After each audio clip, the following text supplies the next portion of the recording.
अभी मुजफ्फरपुर हाल ही का घटना है। क्यों चिराग पासवान के मुंह में ताले लगे हैं? कहीं भी किसी दलित समाज के साथ, चाहे धोबी हो, पासवान हो, चमार हो, दुसाध हो, गडेरिया हो या मुसहर हो, किसी के साथ अत्याचार हो आता है तो नजर आता है बीएसपी। अभी मुजफ्फरपुर में बीएसपी था, आपको औरंगाबाद में बीएसपी था, अरवल में बीएसपी होता है, तो आखिर क्यों नहीं उन लोग आते हैं? सिर्फ वोट मांगने के लिए आते हैं। दलितों के साथ इतना शोषण हो रहा है, उत्पीड़न हो रहा है। चिराग पासवान का एक स्टेटमेंट आया है, ये जो हमारे दलित समाज के लोगों के साथ इतना उत्पीड़न हो रहा है, हर जगह मारपीट हो रहा है, जय भीम बोलने पे मारा जा रहा है, तो कहाँ आ रही है नजर? यही बात को बैकवर्ड समाज के, दलित कम्युनिटी के लोगों को, यहाँ बैकवर्ड पूरे समाज, दलित नहीं बैकवर्ड समाज ओबीसी के लोगों को भी समझना पड़ेगा। कौन हमारे माँ बेटियों के साथ अत्याचार हो रहा है तो कौन पार्टी मेरे लिए आगे लड़ रहा है और कौन आगे भविष्य में लड़ेगी। आप देखे होंगे कि हमारी सरकार जब तक उत्तर प्रदेश में, हमारी बहन जी जब तक मुख्यमंत्री रही, तब तक अच्छे अच्छे गुंडे मवाली, बालू माफिया को जेल के अंदर, एक लेडीज मुख्यमंत्री, एक महिला मुख्यमंत्री,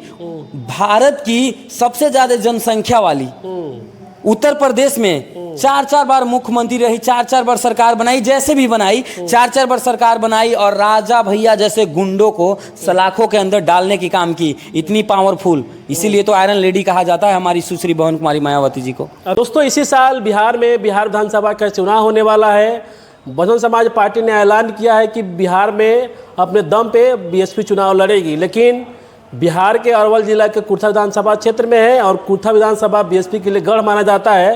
तो क्या लगता है कि इस बार जो चुनाव होगा तो पार्टी कुछ अच्छा कर पाएगी? हमारे साथ बातचीत करने के लिए बसपा युवा नेता विकास जी हैं। क्या माहौल दिख रहा है कुर्था में? बहुत अच्छा माहौल है और हमारे बिहार में अरवल जिला हमेशा प्रथम चरण पे रहता है एक्टिविटी के रूप में, और यहाँ जो हमारा वोट बैंक है वो बहुत ज़बरदस्त और बहुत शक्तिशाली तरीके से प्रदर्शन करती है। और अपना जो हमारे यहाँ का वोट बैंक है वो जो भी कैंडिडेट रहता है, पिछले भी विधानसभा में आपने देखा होगा, हमारा जो कुर्था विधानसभा में था 19,000 लमसम कुछ वोट हम लोगों ने लाया, वो हमारा वोट था। और ये हमेशा वोट इसलिए बीएसपी यहाँ एक संगठित और गढ़ माना जाता है क्योंकि यहाँ टोटल वोट जो बीएसपी का वोट, यहाँ के जो कैडर्स लोग हैं, इनका इतना एक्टिविटी ज़बरदस्त है कि टोटल वोट बहन जी की कार्यकलाप को देखते हुए सारा वोट हम लोग ट्रांसफर बहुजन समाज पार्टी में करते हैं। और इस बार आने वाला विधानसभा 2026 में 2025 में हम लोग कुर्था विधानसभा हम लोग जीतेंगे। तो पार्टी आपकी ऐलान की है कि पूरे बीएसपी पूरे बिहार में अकेले चुनाव लड़ेगी, तो क्या लगता है कि अगर पार्टी अकेले चुनाव लड़ती है तो कुछ फायदा होगा? एकदम फायदा होगा, क्यों नहीं होगा। हमारा कम्युनिटी हमारा ज़बरदस्त हो रहा है, हमारा यूनिटी, हमारा संगठन मजबूत हो रहा है। तो हम सारे लोग बीएसपी, देखिए बीएसपी एक भारत की सबसे बड़ी तीसरी पार्टी है।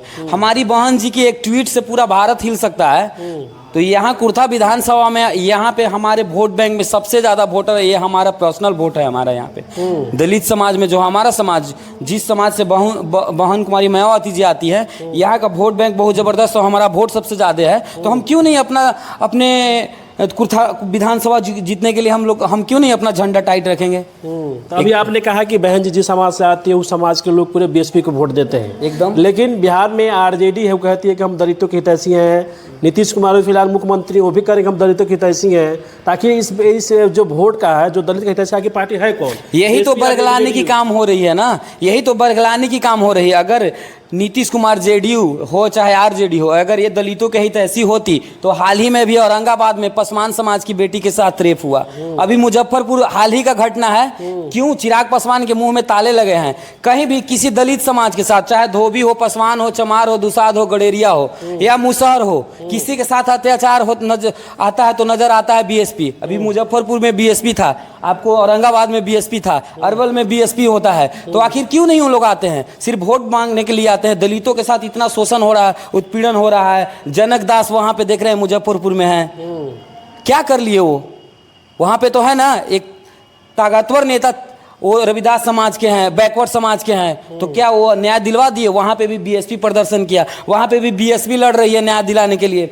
औरंगाबाद में भी बीएसपी लड़ी न्याय दिलाने के लिए। तो कहाँ आते हैं चिराग पासवान? कहाँ? चिराग पासवान का एक स्टेटमेंट आया है, ये जो हमारे दलित समाज के लोगों के साथ इतना उत्पीड़न हो रहा है, हर जगह मारपीट हो रहा है, जय भीम बोलने पे मारा जा रहा है, तो कहाँ आ रही है नजर? यही बात को बैकवर्ड समाज के, दलित कम्युनिटी के लोगों को, यहाँ बैकवर्ड पूरे समाज, दलित नहीं बैकवर्ड समाज ओबीसी के लोगों को भी समझना पड़ेगा कि जदयू और ये आरजेडी हो, चाहे रामविलास पासवान की पार्टी हो, चिराग पासवान, चाहे बीजेपी हो, ये सिर्फ छलने की काम करती है, झांसा देकर वोट लेती है। और फिर जैसे हमारे समाज 5 सालों तक 500 रुपये में बिक जाते हैं और 5 साल शोषण सह रहे हैं, और अभी देख रहे हैं कि जहाँ जहाँ शोषण हो रहा है हमारी पार्टी बीएसपी वहाँ प्रदर्शन कर रही है, वहाँ पे न्याय दिलाने के काम हमारी पार्टी कर रही है, हमारी पार्टी लड़ रही है जनता के लिए। अभी आपने कहा कि पूरे बिहार में जिस तरह से शोषण अत्याचार की घटनाएं हो रही है वहाँ बीएसपी जा रही है, एकदम जा रही है। तो क्या लगता है कि ये लोग बसपा पे भरोसा करेंगे चुनाव में? एकदम बसपा पर भरोसा करेंगे, जो उनको न्याय दिलाने के लिए तत्पर आ रहा है उस पर भरोसा नहीं करेंगे तो किस पे करेंगे? अब हर समाज जाग रहा है, हर समाज देख रहे हैं कि कौन पार्टी मेरे हित ऐसी है, कौन पार्टी मेरे लिए काम कर रहा है, कौन हमारे माँ बेटियों के साथ अत्याचार हो रहा है तो कौन पार्टी मेरे लिए आगे लड़ रहा है और कौन आगे भविष्य में लड़ेगी। आप देखे होंगे कि हमारी सरकार जब तक उत्तर प्रदेश में हमारी बहन जी जब तक मुख्यमंत्री रही तब तक अच्छे अच्छे गुंडे मवाली बालू माफिया को जेल के अंदर, एक लेडीज मुख्यमंत्री, एक महिला मुख्यमंत्री, भारत की सबसे ज्यादा जनसंख्या वाली उत्तर प्रदेश में 4-4 बार मुख्यमंत्री रही, 4-4 बार सरकार बनाई, जैसे भी बनाई 4-4 बार सरकार बनाई और राजा भैया जैसे गुंडों को सलाखों के अंदर डालने की काम की, इतनी पावरफुल। इसीलिए तो आयरन लेडी कहा जाता है हमारी सुश्री बहन कुमारी मायावती जी को। अभी हाल ही में बहन कुमारी मायावती जी ने आकाश आनंद को पार्टी में लाई है, तो क्या लगता है कि आकाश आनंद को पार्टी में लाने से जो पूरे देश के युवा हैं का बसपा में मतलब एकदम आकाश आनंद अब हमारे बीएसपी के एकदम चहेता नेता हो चुके हैं। वो सारे युवाओं के दिल में बैठते हैं, हमारे भी दिल में है, और वैसा वो काम कर रहे हैं।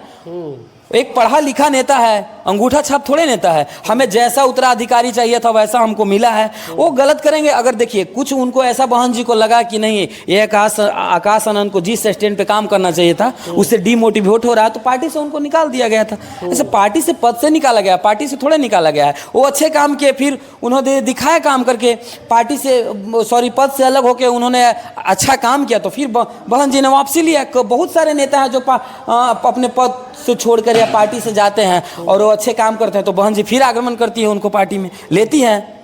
क्योंकि यहाँ पे बीएसपी एक ऐसी पार्टी है जो अच्छा काम करेगा, चाहे वो कोई भी हो, कितना भी बड़ा कदावर नेता हो, अगर गलत करेगा तो बहन जी का निर्णय साफ सुथरा होता है। तुम पार्टी में अगर अच्छे ढंग से रहोगे तो तुम्हारा वेलकम है, नहीं तो तुम जा सकते हो। कुर्था के जो वर्तमान के विधायक हैं क्या कुछ काम हम किए हैं? एकदम नहीं। अभी इतनी सारी घटनाएं हमारे यहाँ रोड, हम जिस गांव से आते हैं, मेरा बंसी प्रखंड में गांव पड़ता है, एक दलित का मेन रास्ता है, मेन सड़क से जुड़ा हुआ। आज लमसम हमारा ये 30+ होने वाला है, आज तक उस गांव में जो मेरा रास्ता है कीचड़े है और वहाँ कीचड़े से आना है, कीचड़े से निकलना है। और दलित नीतीश कुमार का तो कहना था कि हर दलित का गांव का रास्ता एक मेन सड़क से जुड़ जाएगी। यही 7 निश्चय में था ना, नल्ली गली पक्कीकरण, अच्छी व्यवस्था, अच्छी रोड, अच्छी सड़क। नल्ली हमारे दलित समुदाय के, जहाँ मेरा घर है वहाँ दलित समुदाय में नाली अच्छा नहीं है, गली अच्छा नहीं है, मेन रोड से जुड़ा हुआ सड़क अभी तो कीचड़ है। एक बार भी बागी कुमार जीतने के बाद उस गाँव में नहीं गए, वोट मांगने के बाद बागी कुमार वर्मा मेरे गाँव में अभी तक नहीं आया है। कैसे मान लेंगे वो अच्छा विधायक है, वो अच्छा समाज के लिए काम करेगा। वो भी कुर्था विधानसभा में आरजेडी अगर टिकट बागी कुमार को दिया तो अपने फायदे के लिए पैसे के रूप में दिया था, पैसे लेकर दिया है। मैं एकदम बोल रहा हूँ, अगर काम करने के लिए, अगर अच्छे नेता को, तो बहुत सारे आरजेडी में यहाँ लोकल कार्यकर्ता था, उसको टिकट देता हो। हमारे समाज की बात समझते, हमारे लोगों की बात समझते, वो आकर वहाँ से क्या किया? कुछ भी तो नहीं हम देख रहे हैं। खास करके कुर्था विधानसभा में दलितों के लिए कहीं भी किसी भी गांव में जो काम हो रहा है सारा का सारा काम अधूरा है। एक भी नली, एक भी गली, कुछ भी सही नहीं है। अभी आपने कुर्था की तमाम बातें की, अगर बसपा को मौका मिलता तो क्या इनकी समस्या का समाधान हो जाएगा? एकदम करेंगे समस्या का समाधान, एकदम करेंगे। अच्छे से अच्छी व्यवस्था लाएंगे। यहाँ जितने भी, चाहे वो किसी दलित समाज का हो या बैकवर्ड समाज का हो, हर गली नली पक्कीकरण के कानून व्यवस्था यहाँ का अच्छा करेंगे। कुर्था विधानसभा में ये शोषण उत्पीड़न जो हो रहा है दलितों और बैकवर्डों के साथ, वो अगर हम चुनाव जीतेंगे तो एकदम उस पर लगाव लगाएंगे, और ये हुआ है हमारे सरकार में। चलिए दोस्तों, इसी साल बिहार में चुनाव होने वाला है विधानसभा का। बीएसपी अपने दम पे चुनाव लड़ेगी, लेकिन बिहार के अरवल जिला के कुर्था विधानसभा क्षेत्र में है। ये कुर्था विधानसभा बीएसपी के लिए गढ़ माना जाता है। अगले बार जब 2020 में चुनाव हुआ था तो पार्टी को भी अच्छा खासा वोट मिला था। तो क्या लगता है कि इस बार जिस तरह से जो नेशनल कोऑर्डिनेटर राज्यसभा सांसद रामजी गौतम जी हैं और केंद्रीय स्टेट प्रभारी अनिल कुमार जी हैं, पूरे बिहार में जिस तरह से घूम रहे हैं और संगठन को मजबूत कर रहे हैं, तो क्या आने वाले चुनाव में क्या संगठन के माध्यम से बसपा को मजबूती मिलने वाला है? इसी मतलब पर हमने बात किया विकास जी को। विकास जी की बातों को आप कैसे देखते हैं? ज़रूर कमेंट कीजिएगा। बहुत बहुत धन्यवाद। जय भीम।